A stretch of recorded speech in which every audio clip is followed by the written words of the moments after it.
For 3 weeks now, the people of Morwell in Victoria's Latrobe Valley have been breathing in the acrid smoke of a huge fire burning in the coal mine next to the town. What started off as a fire emergency has turned into a political one. Angry locals believe they're not getting the full picture about health risks from Victoria's authorities and say government advice and help to leave is coming far too late. Madeline Morris reports.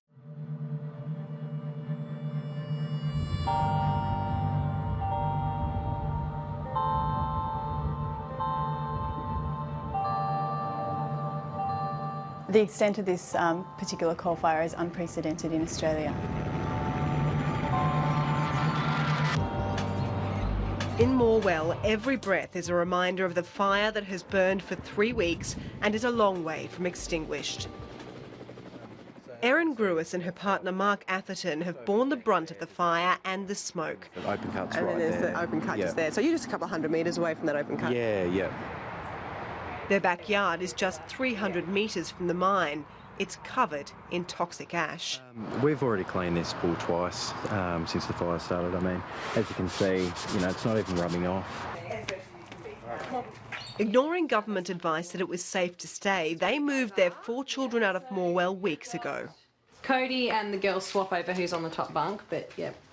And then 2 share the double bed over here, so usually it's Olivia and Hannah or Olivia and Georgia. Yeah. And then Mark and I are sleeping over here on the floor. So all 6 of you in this one room? Yes. Erin and Mark consider themselves lucky. Mark's sister has given up her room in her parents' home in the neighbouring town of Moe so the young family can move in. I couldn't sleep very well because I was coughing, and when I was sleeping I would wake up with a bit of a sore throat from coughing all night. 9-year-old Cody's asthma improved immediately when the family moved. It's about 1,000 times better. Until last Friday, the government was telling Morwell residents they didn't need to evacuate. Erin Grewis, like many others, believes that advice was wrong. It's almost been a month that people have been sitting in this, waiting for someone to finally say it is not safe. And no matter where you go for that information, no matter where you contact, everyone was giving the message of you need to make that decision yourself. No one was willing to put up their hand and say it is not safe. Your children are sick, you need to get out. And does that make you angry? It makes me really angry. Erin Grewis is not alone. At an angry protest in Morwell yesterday, the community was united in its criticism of the government response, especially the health advice. I think that's ridiculous. If we are being advised to take short breaks, then obviously the air here is not fit to be breathing. The Victorian government's chief health officer is bearing the brunt of the criticism. Even though it's very distressing for people who are living here and having to put up with it, this is not the sort of exposure which we would expect to see long-term health effects from. Rosemary Lester had been telling Morwell residents to take breaks from the smoke if possible, but if they couldn't, it was okay to stay. Last Friday, that advice changed.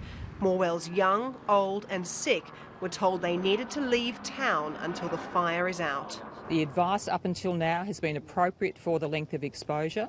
We've taken advice and we believe that now is the appropriate time to issue that. Obvious, Rosemary, it's been obvious from the size of the fire that this fire is not going to be put out anytime soon. Shouldn't you just come clean and admit to people that actually you don't know what the effect of medium-term exposure to the smoke is? The evidence around medium-term exposure is unclear, you're quite right there, and we've been taking advice on that. But Rosemary Lester won't say who's providing that advice or give details of its content. Public health doctors do agree, though, this is uncharted territory. I think there's a great deal of uncertainty about what the impacts of medium-term exposure are. The advice to people who are unwell or have heart and lung conditions, who are young or who are elderly, is clearer cut, but it's difficult to make reasonable and be reasonably certain about what the correct advice is to healthy people living in that situation. The Victorian government has promised to hold an inquiry into the fire and how it and the health advice has been handled. That's not enough, though, for the Firefighters Union. Well, we want the truth, and you're not going to get that through a government inquiry. Today, the union has written to the Victorian coroner asking for a coronial inquiry. We simply don't trust the government. The government have a vested interest. They're conflicted. It's not appropriate for the government to inquire into itself. If the government is at fault here, well, that needs to be determined through an independent process, not with the potential for a cover-up. And we do suspect there would be a cover-up. Peter Marshall says the mine's owner, GDF Suez, also needs to be investigated. We're hearing back from firefighters that their systems there were inoperable, that some had been removed. That's why it's so important to have an independent inquiry that has a judicial nature where you can test the evidence within a court process. GDF Suez has maintained a low profile since the fire broke out. It sent no representatives to any community meetings and has rejected 730's repeated requests for an interview. It's also declined to provide a copy of its fire management plan. In response to queries about why the company's been so reticent, a spokesman said it's more appropriate for fire and health authorities to take the lead at this time. In Morwell, community patience with the multinational energy company is wearing thin. But these people, they are criminals. It is all about corporate greed, you are correct. For Erin Gruis and her family, it's the uncertainty that's now so hard to deal with. And they do ask, when can we go home? And we have to tell them we don't know, which is really hard as a parent to say to your child, I actually don't know when we can go home. Her family doesn't qualify for government relief funding to stay away, but they can't afford to pay a mortgage and rent a temporary home. We're not entitled to any assistance, none. Mark is studying and I work full time. We've got 4 children. We don't have a healthcare card.